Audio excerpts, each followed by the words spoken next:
A noise reduction tool is an absolutely necessary piece of gear you need for your rig, especially if you're playing out of a high gain, distorted tube amp. And I assure you, the ISB Technologies Decimator II G-string is the only noise reduction pedal you should be looking at. I'm going to show you why.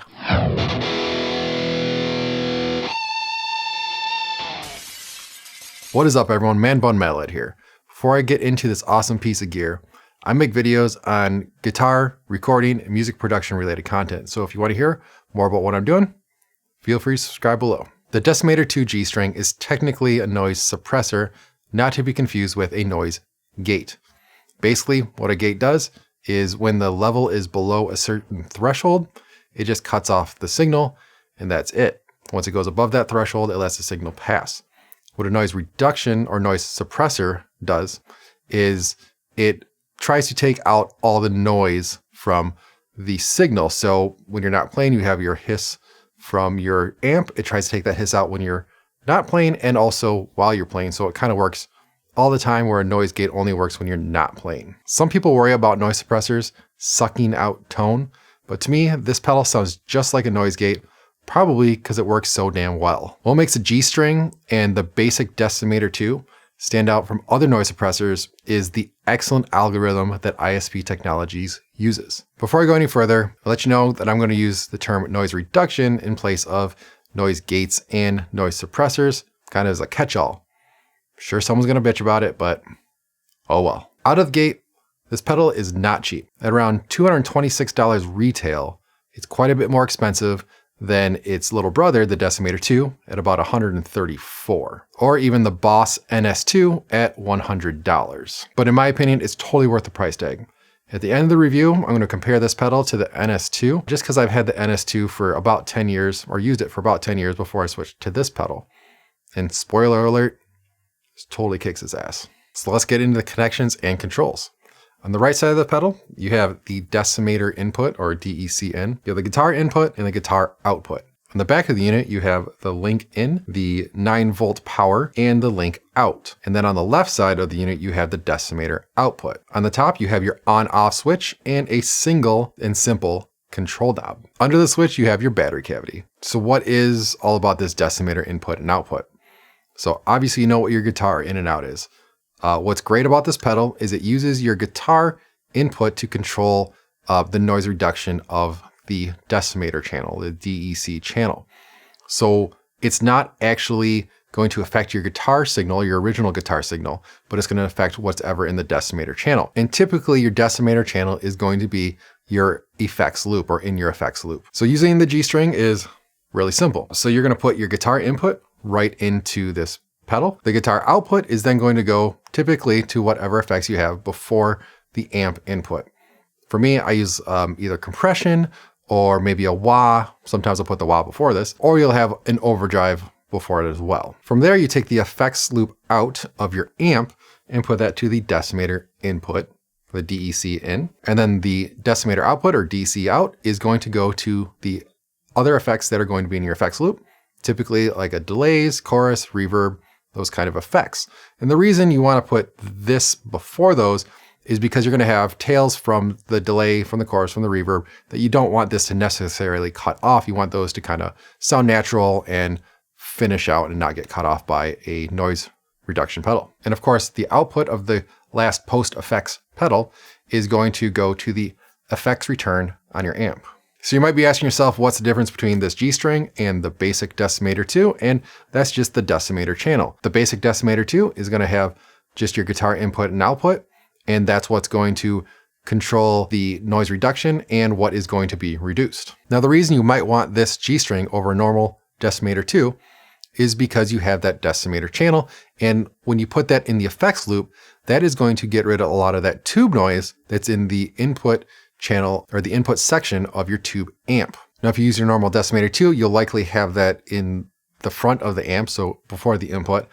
So you'll be able to cut off any noise coming from the guitar, but then you're still going to have a little bit of a hiss coming from your amp. And that's especially dire if you're using a tube amp, where you're going to get quite a bit of noise, and especially a highly distorted tube amp. You can put the basic Decimator II in the effects loop, but it's not going to work as well because you're going to have a noisy signal coming in where With your guitar, you can definitely cut that out, but you're always going to have a little bit of that noise coming from the input channel of your tube amp. So from there, let me just hook this up and now let's see how this works. So I'm first going to turn the pedal on, obviously, and turn the knob all the way down. I'm going to then go over to my guitar and turn my guitar all the way down as well. So what I'm trying to do is just get rid of any amp noise coming from the input channel of the amp. So we'll turn the amp on.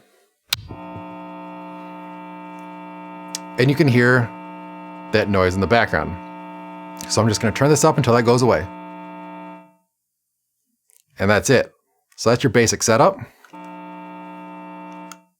It's got a nice cutoff and it comes back in with a good attack. So it's just a really nice pedal, just having one knob to control. I mean, I've never had a problem with wanting to change any settings on it. It's always worked great.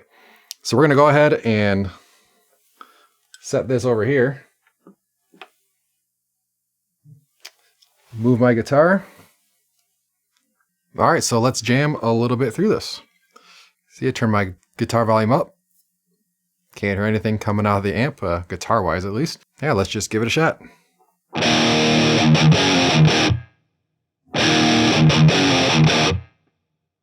Here it just cut in real quick and then cut right back out. Really doesn't even sound like an effect's there, right?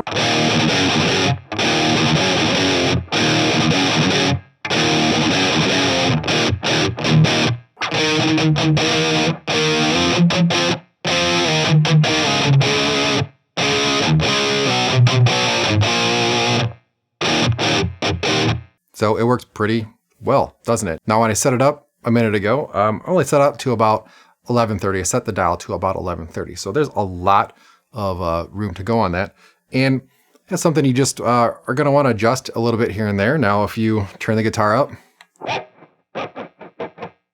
maybe don't want to hear that light scuffing, you can go ahead and maybe just turn it up just a touch more. And so you can kind of hear it a little bit, but it doesn't come right in. And then if we play,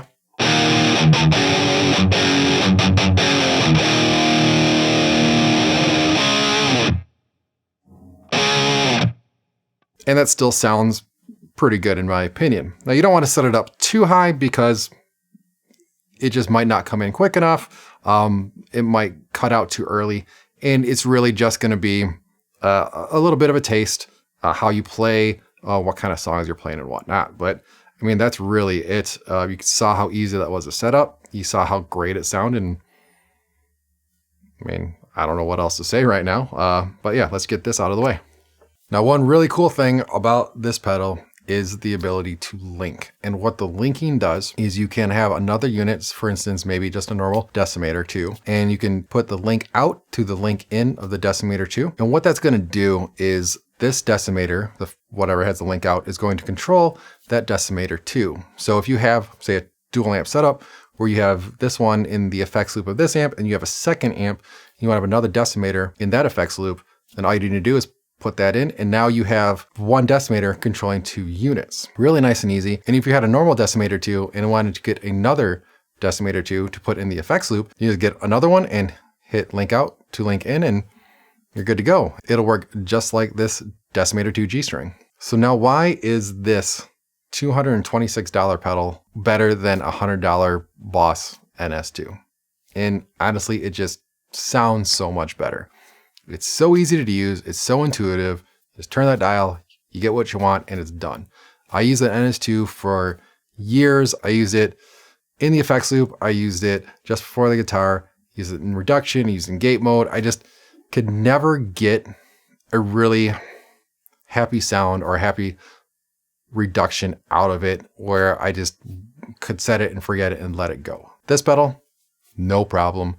One turn and it's done. And if you ever have any problems with it, it's just an easy turn and it's done. I've never been frustrated with this pedal. And honestly, I think the NS2 might be more of a tone sucker than this guy. And of course, I got to find something that I don't like about this pedal. And really, they're not too big of things. One thing is the size. I mean, it's a pretty big pedal, especially compared to other normal Boss size pedals. It's just got that bigger footprint, takes a little bit more space. Not a huge deal, but just a little bit of a gripe.